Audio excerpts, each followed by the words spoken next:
70% हिंदू एक तरफ और 30% मुसलमान एक तरफ।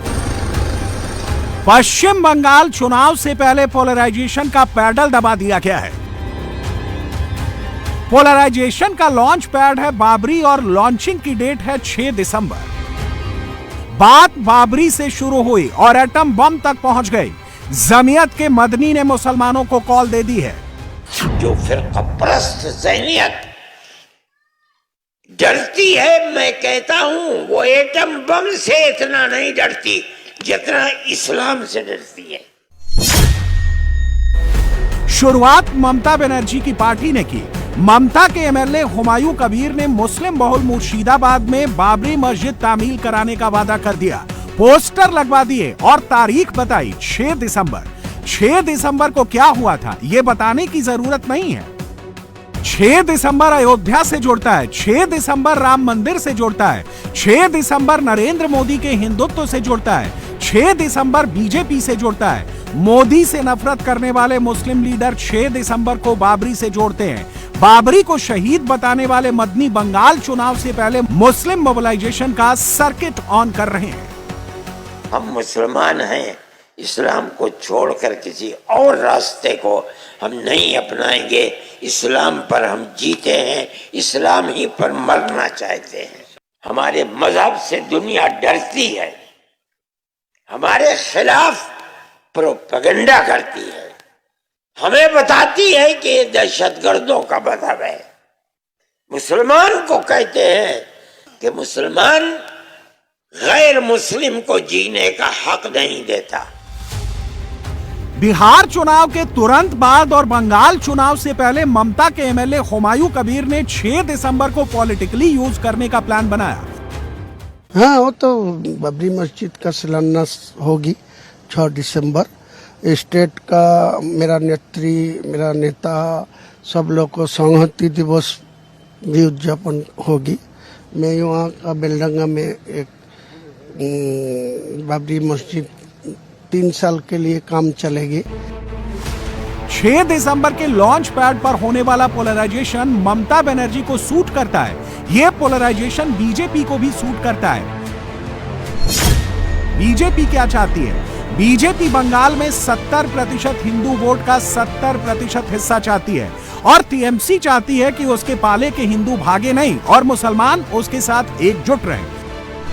2021 के पश्चिम बंगाल चुनाव में मुसलमानों के 75% वोट ममता बनर्जी को मिले थे और केवल 7% मुस्लिम वोट बीजेपी की तरफ गए थे। पश्चिम बंगाल के पिछले चुनाव में हिंदू वोट इन 2 पार्टियों में बंट गए थे और तीसरी किसी भी पार्टी के लिए कोई स्पेस नहीं बचा था। Hindu voter across the caste and across the class Modi की तरफ झुका है। इसे सीएसडीएस के इस पोस्ट पोल सर्वे डेटा से समझिए। 2021 के बंगाल चुनाव में गरीब हिंदुओं के 42% वोट ममता के साथ गए। 45% गरीब हिंदुओं ने मोदी के नाम पर वोट दिया था। लोअर क्लास के 39% हिंदू वोट ममता को मिले थे।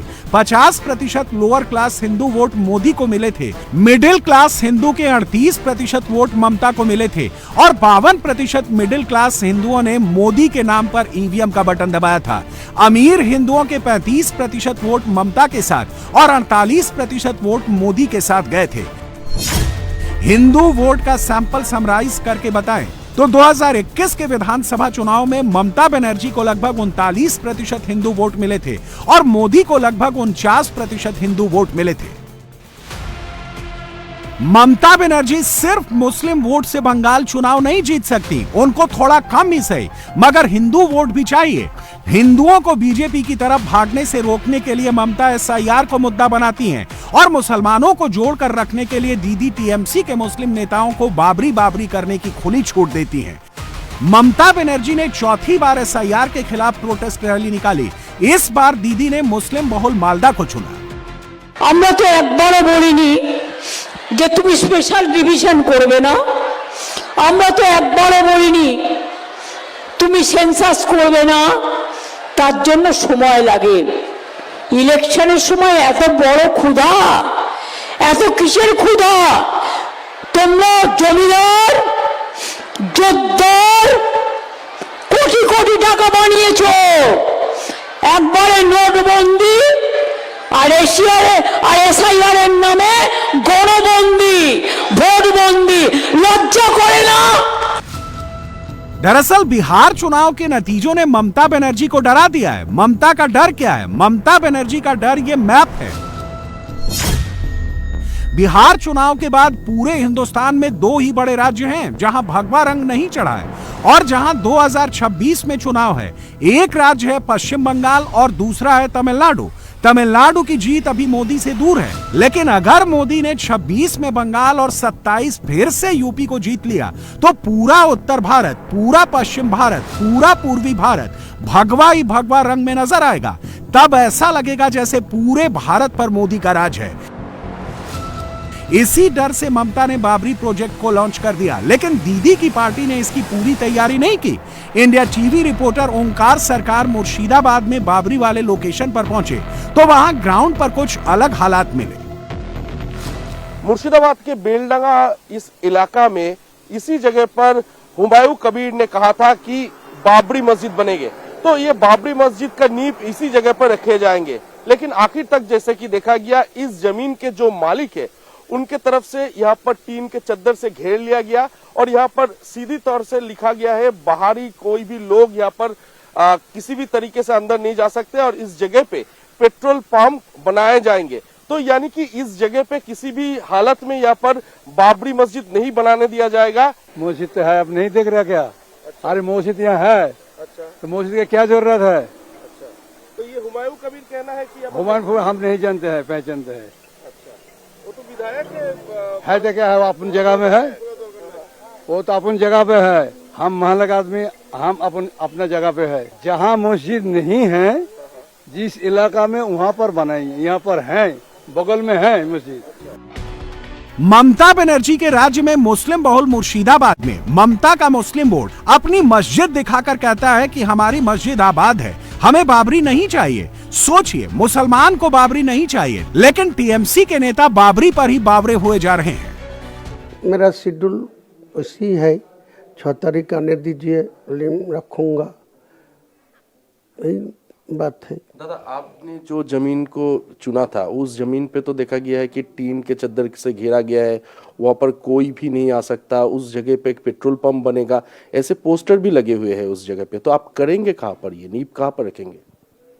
अरे अब इतना परेशानी क्यों हो रहा है? इतना परेशानी होने का कोई ज़रूरत नहीं है। बेलडंगा में ब्लॉक 1 में बताया मैं आपको, किसी को मैं वो जमीन का बात किसी को साथ आज तक नहीं बताया।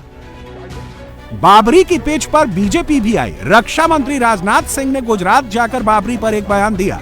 पहले राजनाथ सिंह का वो बयान सुन लीजिए, फिर कांग्रेस का रिएक्शन दिखाते हैं। जब पंडित जवाहरलाल नेहरू बाबरी मस्जिद के मुद्दे पर सरकारी खजाने से पैसा खर्च करने की बात जब उन्होंने छेड़ी थी, सरकारी खजाने से पैसा खर्च करके बाबरी मस्जिद बनवाई जानी चाहिए, उसका भी विरोध यदि किसी ने किया था तो गुजराती मां की कोख से पैदा हुए सरदार वल्लभ भाई पटेल ने ही किया था मेरे बहन भाई। और उस समय सरकारी पैसे से उन्होंने बाबरी मस्जिद नहीं बनने दिया। बाबरी और नेहरू को जोड़ने वाला बयान राजनाथ सिंह ने किसी रैली में नहीं दिया। रक्षा मंत्री ने ये बात सरदार पटेल की 150वीं जयंती के मौके पर हो रहे एकता मार्च में कही। बात वडोदरा से निकली और तुरंत दिल्ली पहुंच गई। नेहरू का नाम सुनते ही कांग्रेस नेताओं का पारा चढ़ गया। राहुल बोले, नो कमेंट। राजनाथ जी ने बोला, नहीं, I'm not talking, you're wasting your time. नहीं, I'm not talking, you're wasting your time. Priyanka भी बोली, नो कमेंट। सब डिस्ट्रैक्शन है, असली मुद्दे हैं, बहुत महत्वपूर्ण मुद्दे हैं जिन पे चर्चा होनी चाहिए, जिन पे बात होनी चाहिए। और ये सब रोज रोज ये कुछ ना कुछ डिस्ट्रैक्शन उठा लेते हैं ताकि हम फिर बयान दें, वो बयान दें, और जो असली मुद्दे हैं पब्लिक के, वो कोई उस पर कोई चर्चा ना हो। लेकिन कांग्रेस के दूसरे नेता चुप नहीं रहे। सहारनपुर से सांसद इमरान मसूद राजनाथ सिंह से कागज मांगने लगे। वो ऐसी बात बोल रहे हैं जिसका कोई ऐतिहासिक दस्तावेज नहीं है। ऐतिहासिक दस्तावेज है आरएसएस को बैन करने का। सरदार पटेल साहब ने आरएसएस को बैन करने के लिए लिखा था और आरएसएस को बैन किया था उनकी घृणा की राजनीति के लिए। आरएसएस को बैन कर करके गए थे सरदार पटेल, और सरदार पटेल जिंदा होते तो ये पैदा ही ना होते, ये नफरत ही ना होती। ये तो पंडित जवाहरलाल नेहरू का दिल बहुत बड़ा था, उन्होंने इनके ऊपर से बैन हटाने का काम कर दिया था। चंडीगढ़ के कांग्रेसी सांसद मनीष तिवारी राजनाथ सिंह को चीन और पाकिस्तान दिखाने लगे। राजनाथ जी अगर भारत के जो सामरिक चुनौतियां हैं उसके ऊपर ध्यान दें तो बेहतर रहेगा। पाकिस्तान है, चीन है और बाकी सामरिक चुनौतियां हैं, उनके ऊपर उनको ध्यान देना चाहिए। और ये इतिहास को तोड़ मरोड़ के जो प्रस्तुत करने की वो कोशिश कर रहे हैं, इससे बचना चाहिए। और तो और समाजवादी पार्टी के एमपी और माफिया डॉन मुख्तार अंसारी के बड़े भाई अफजाल अंसारी भी बाबरी के मुद्दे पर नेहरू को डिफेंड करने आ गए। मेरा ख्याल है कि 1964 में जवाहरलाल नेहरू जी का निधन हो गया था और आज 2025 है, कितना पानी बह चुका है। 60 साल के बाद ये जनता के सरोकार का सवाल नहीं है। 60 साल बाद क्या राजनाथ सिंह के बयान का बंगाल चुनाव से भी कोई कनेक्शन है? हाँ, बिल्कुल है। पश्चिम बंगाल में इंडिया अलायंस टूट चुका है। ममता ने कांग्रेस को अलग कर दिया है। राहुल गांधी आखिरी बार 2 फरवरी 2024 को पश्चिम बंगाल गए थे। पिछले 22 महीने से राहुल गांधी एक बार भी पश्चिम बंगाल नहीं गए। बंगाल में कांग्रेस को वोट नहीं मिल रहे और मुस्लिम वोट बंट भी नहीं रहे। 2021 के बंगाल चुनाव में कांग्रेस को सिर्फ 2.93% वोट मिले थे और सीट मिली थी 0। 2024 के लोकसभा चुनाव में पश्चिम बंगाल में कांग्रेस को वोट मिले थे 4.72% और सीट मिली थी 1। राजनाथ सिंह के बाबरी बयान में बंगाल के मुसलमानों के लिए भी मैसेज है। मैसेज ये कि सिर्फ ममता बनर्जी ही मुसलमानों के बारे में नहीं सोचती, कांग्रेस भी मुसलमानों के बारे में सोचती है। इससे बंगाल का मुसलमान थोड़ा थोड़ा कांग्रेस की ओर भी झुकेगा। बीजेपी के वोट नहीं बढ़ेंगे, लेकिन मुस्लिम वोट के बंटवारे से बीजेपी की जीत का चांस बढ़ेगा। पॉलिटिकल बयान सिर्फ आज या कल के लिए नहीं दिए जाते, वो बहुत आगे की सोच कर दिए जाते हैं। नरेंद्र मोदी की पार्टी खास तौर पर ऐसे बयानों पर मेहनत करती है। दूसरी तरफ कांग्रेस अब भी मजाक मजाक में अपने ही वोट कटवाती फिरती है। नया एग्जाम्पल तेलंगाना के सीएम रेवंत रेड्डी का है। హిందువులలో ఎన్ని దేవతలు ఉండ్రు, ఎంతమంది దేవుళ్ళు? 3 కోట్లు ఉండ్రా? ఎందుకున్నాయి? పెళ్లి చేసుకోవడానికి హనుమంతుడు ఉన్నాడు, 2 పెళ్లిళ్ళు చేసుకునేటోనికి ఇంకొక ఆయన దేవుడు ఉన్నాడు, మందు తాగేటోళ్ళకి ఓ దేవుడు ఉన్నాడు, ఎల్లమ్మ, పోషమ్మ, మైసమ్మ, కళ్ళు కొయ్యాలి, కోడి కొయ్యాలి అనేటోళ్ళకు ఉండ్రు, పప్పన్నం తినేటోళ్ళకు కూడా దేవుడు ఉండు. అవునా? అన్ని రకాల దేవుళ్ళు ఉన్నారు. దేవుడి మీదనే మనకి ఏకాభిప్రాయం లేదు. ఒక ఆయన వెంకటేశ్వర స్వామికి మొక్తా అంటే ఒక ఆయన ఆంజనేయ స్వామికి మొక్తా అంటాడు. ఒక ఆయన లేదు లేదు నేను అయ్యప్ప మాలేస్తాను, ఇంకొక ఆయన అంటే లేదు నేను శివమాలేస్తాను, మూడో ఆయన అంటాడు. అవునా? ఇవన్నీ మనం చూస్తున్నాం కదా। हिमाचल प्रदेश के कांग्रेसी मुख्यमंत्री सुखविंदर सिंह सुक्खू का भी एक बयान वायरल हो रहा है।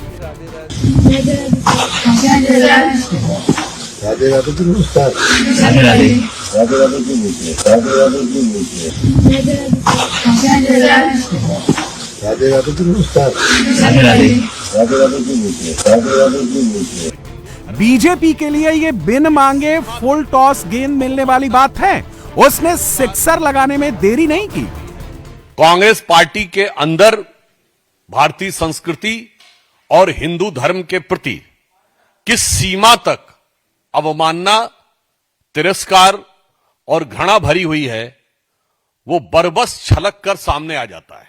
तेलंगाना के मुख्यमंत्री श्री रेवंत रेड्डी ने जिस प्रकार से हिंदू देवी देवताओं के बारे में अपमानजनक, अवांछनीय कमेंट किए हैं, उसे किसी भी कीमत पर बर्दाश्त नहीं किया जा सकता। रेवंत रेड्डी का बयान व्हाट्सएप, फेसबुक, ट्विटर और इंस्टाग्राम के जरिए 100 करोड़ हिंदुओं के मोबाइल में पहुंचा दिया गया है। राधे राधे पर सुक्खू की हल्की बात हिमाचल प्रदेश की ठंडी वादियों में भी सियासी तापमान बढ़ा रही है। ये वही मुख्यमंत्री हैं जिन्होंने अभी जुबली हिल के चुनाव में ओपनली बोला था कांग्रेस मतलब मुसलमान, मुसलमान मतलब कांग्रेस।